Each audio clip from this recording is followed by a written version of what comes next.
9% 또는 11%. 예, 우리나라의 16강 진출 확률은 H조 4개국 중에 꼴등이었습니다.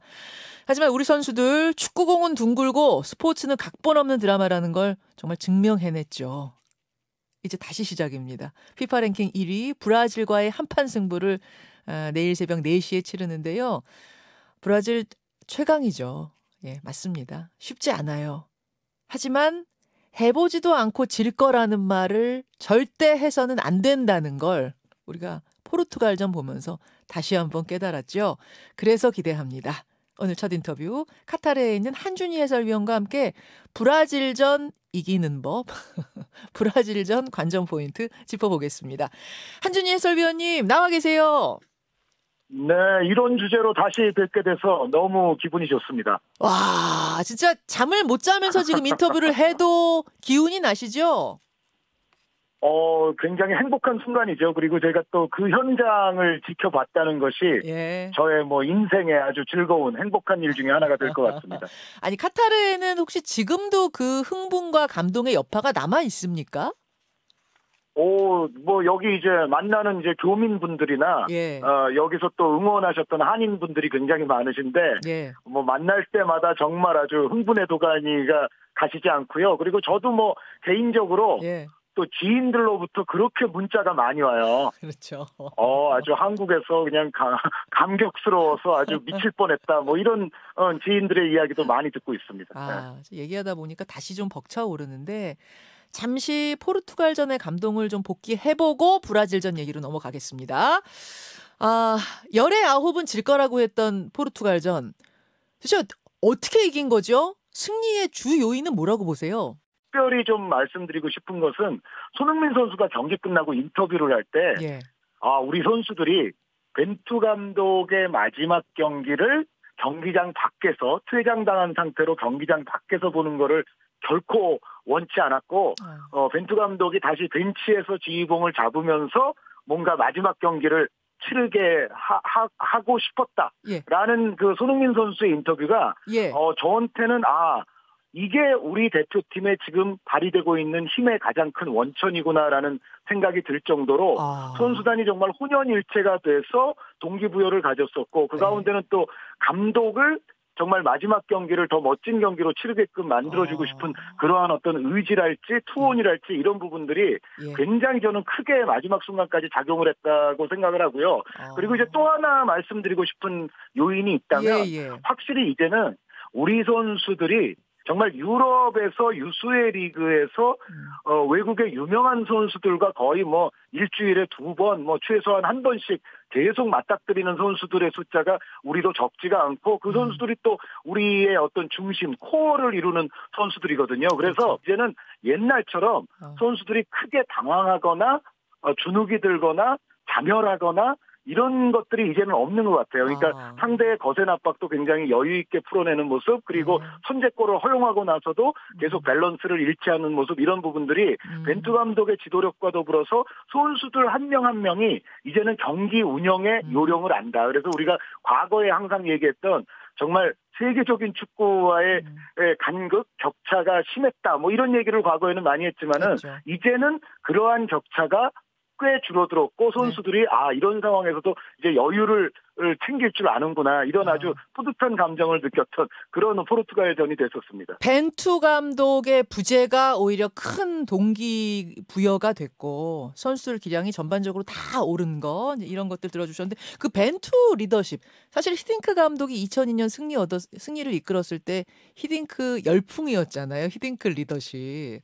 근데 벤투 리더십은 그동안 사실 그렇게 부각되지 않았었는데 뭔가 다른 게 있습니까? 어떻습니까?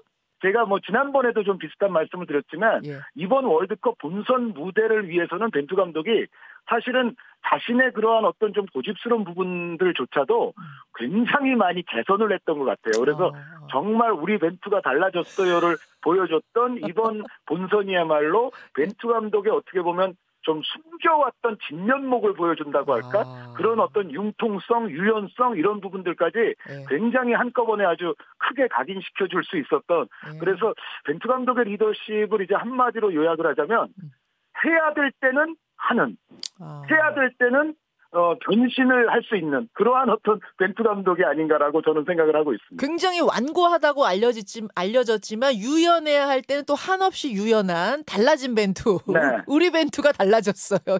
이런 리더십. 야. 그리고 사실은 선수단의 전체적인 어떤 신뢰와 신임을 얻는 데 있어서는 예. 존중을 얻는 데 있어서는 벤투 감독이 4년 동안 정말 잘해왔던 것 같아요. 그러니까 나와 함께 전장에 나가서 목숨을 바칠 병사들과 예. 이 장수가 정말 혼연일체가 될 때 그 군대가 강해지지 않습니까? 그렇죠. 그런 것처럼 그렇죠. 벤투 감독이 4년 동안 정말 물론 선수들이 뭐 들락날락하기도 한 선수들도 있습니다만 예. 전체적으로 선수들의 신뢰감을 받는 데 있어서는 뭐 최고의 명장 아니었나라는 생각이 지금 들고 있습니다. 그렇군요. 모든 선수가 다 잘했습니다만 그중에서도 MVP를 딱 한 명 꼽자면 한준희 위원의 개인적인 MVP 누굽니까? 경기적으로는 황희찬 선수를 일단 첫 손에 꼽아야 될 것 같고 그리고 또 장거리 드리블 질주로서 황희찬 선수에게 정말 절묘한 찬스를 만들어줬던 손흥민 선수도 이야기를 안 할 수는 없는데 저는 여기서 이제 한 가지 추가하고 싶은 선수가 권경원 선수예요. 권경원 선수.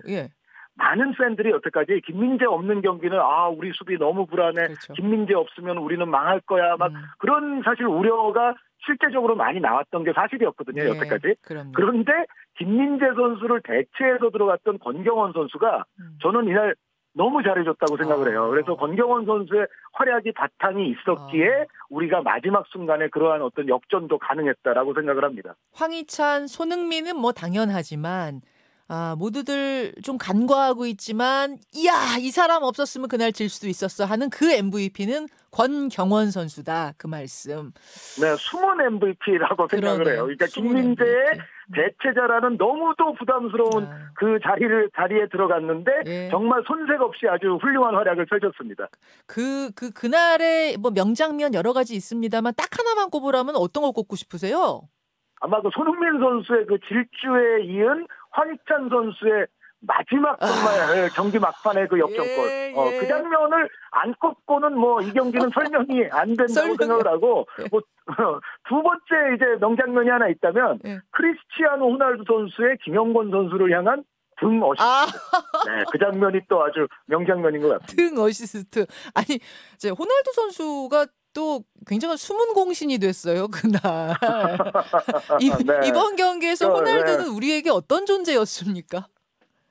호날두 선수가 이제 사실 유벤투스 내한 경기 당시에 당시 이제 중계석에 있었던 저도 엄청나게 당혹스러웠고 또 그때 많은 이제 우리 국민들을 좀 화나게 만들었던 그런 장본인이었는데 이 호날두 선수가 사실은 기본적인 경기력 자체가 지금은 절정기와는 분명히 거리가 있고요. 특히 이제 최전방 공격수로 나와 있으면서 사실 수비 가담이나 압박이나 이런 데 있어서 그렇게까지 큰 공헌을 하지 않습니다. 그래서 호날두 선수가 전체적으로 수비를 그렇게 앞에서부터 열심히 하지 않기 때문에 사실 우리가 빌드업하는 데 있어서는 호날두 선수의 적은 활동량이 분명히 우리에게 도움이 됐거든요. 등 어시스트, 숨은 공신. 미안하지만 숨은 공신이었던 호날두까지 꼽아주셨어요. 그 손흥민 선수가 포르투갈 선수들 가랑이 사이로 공을 넣는 모습은 저거는 진짜 어떻게 저럴 수 있지 싶더라고요, 저는.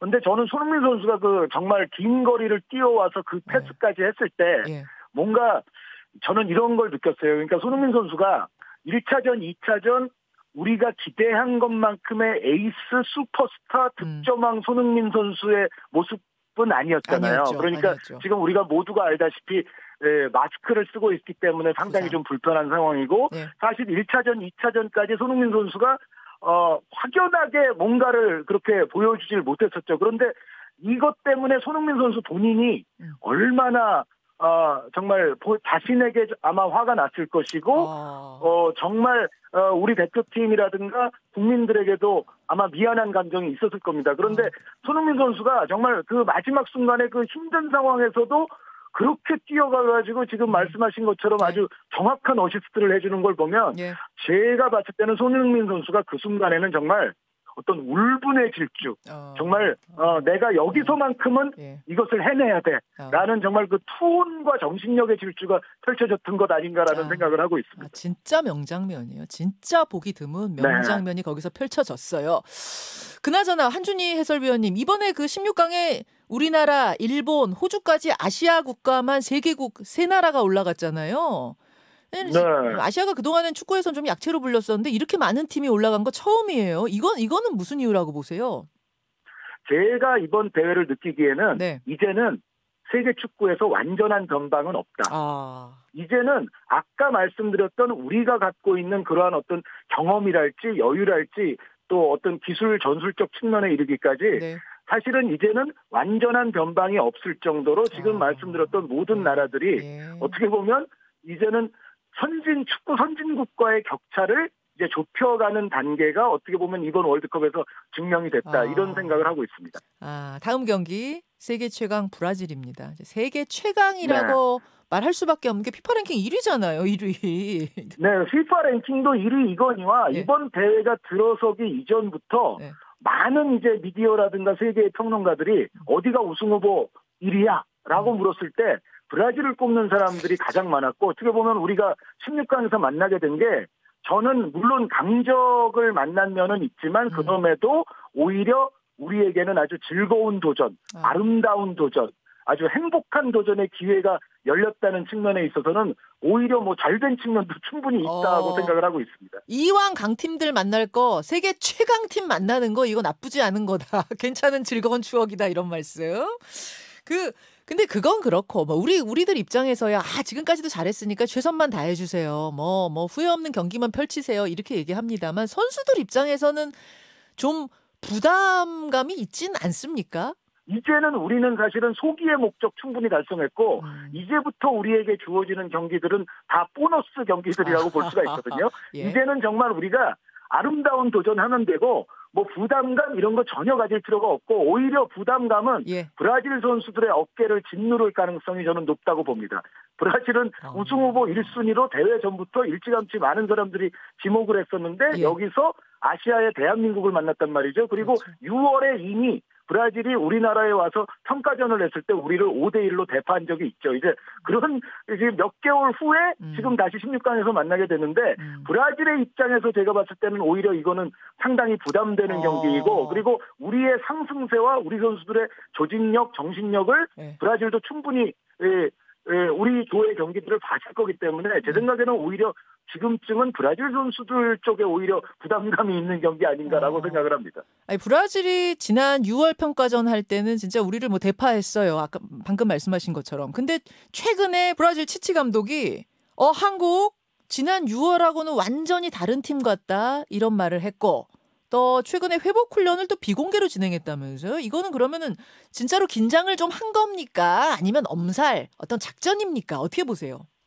실제로 이런 대회 나오면 못하는 팀과 잘하는 팀이 몇 달 사이에도 바뀔 수가 있어요. 브라질도 충분히 우리 대표팀이 H조에서 한 것을 목도를 했기 때문에 제가 봤을 때는 6월에 우리 팀과 지금의 우리 팀이 같다고 브라질도 결코 생각하지 않을 것이고 치치 감독의 그런 표현은 저는 100% 진실일 거라고 생각합니다. 엄살 아니다. 실제로 긴장했다. 네네. 자, 그러면 한국 대 브라질, 우리나라와의 이 돌아오는 새벽 경기는 어떻게 예상하십니까? 우리는 황희찬 선수를 선발로 이제 쓸 수가 있는 상황입니다.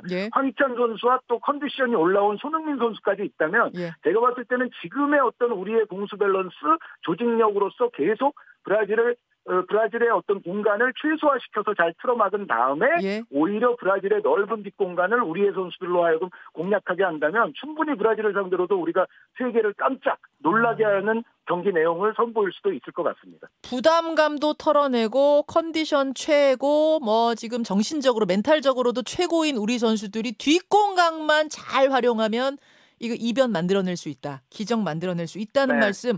그러면 같은 맥락일 수 있겠습니다만 관전 포인트랄까요? 최대 변수랄까요? 뭐가 될 거라고 보세요? 네, 딱 두 가지만 간단히 말씀을 드리면 이제 여태까지 이제 희망적이고 긍정적인 말씀을 드렸지만 이 대목은 우리의 약점이 될 수가 있습니다. 뭐냐면 우리는 포르투갈을 상대로 보셨다시피 엄청난 체력을 소진하면서 정말 모든 것을 불사르는 경기를 치렀거든요. 그런데 그렇죠. 반면에 브라질은 지금 마지막 조별리그 경기를 소위 말하는 2군으로 이제 로테이션을 돌려서 치렀어요. 그래서 사실은 주전 대 주전의 어떤 체력 소모를 생각했을 때는 대한민국이 일단은 체력적으로는 조금 불리한 상황에서 경기에 들어가는 것은 틀림이 없고요. 그리고 브라질 입장에서는 지금 보도도 많이 나오고 있습니다만 특히 측면 수비 쪽의 부상자들이 상당히 많아서 어떻게 보면 중앙 수비수들을 측면 수비 쪽에 배치를 해야 될 정도로 수비 라인 자체가 지금 선수층이 얇아져 있는 상황이거든요. 브라질의 이러한 어떤 수비에서의 고민도 우리로서는 또 공략할 수 있는 충분히 그런 지점이 될 수 있을 것 같습니다. 측면 수비 그리고 체력 싸움 이 두 가지를 관전 포인트 변수로 꼽으시는군요. 가장 주목해야 할 선수는 역시 네이마르입니까? 아마 훈련에 복귀를 한 것으로 봐서는 우리와의 경기의 모습을 드러낼 공산이 크고 브라질에서 네이마르가 나온다면 네이마르가 뭐 전 세계적으로도 가장 주목을 많이 받겠지만 우리 입장에서는 이 선수가 워낙에 이제 테크닉이 좋기 때문에 당연히 뭐 경계 후보 1순위다라고 말씀드릴 수밖에 없을 것 같습니다. 네. 돌아오는 새벽 경기 뭐 여기서의 뜨거운 응원 말할 것도 없이 한준희 해설위원 현장에서 기 좀 팍팍 불어넣어 주세요. 네. 저는 정말 저 혼신의 힘을 다해서 제 목이 부서져라 기를 불어넣겠습니다. 예, 한준희 해설위원이 오늘 귀한 말씀 감사드리고요. 새벽에 좋은 해설 부탁드립니다. 네, 감사합니다. 예, 카타르 현지에서 해설하고 있는 한준희 해설위원이었습니다. 김현정의 뉴스쇼는 시청자 여러분의 참여를 기다립니다. 구독과 좋아요, 댓글 잊지 않으셨죠? 알림 설정을 해두시면 평일 아침 7시 20분 실시간 라이브도 참여하실 수 있습니다.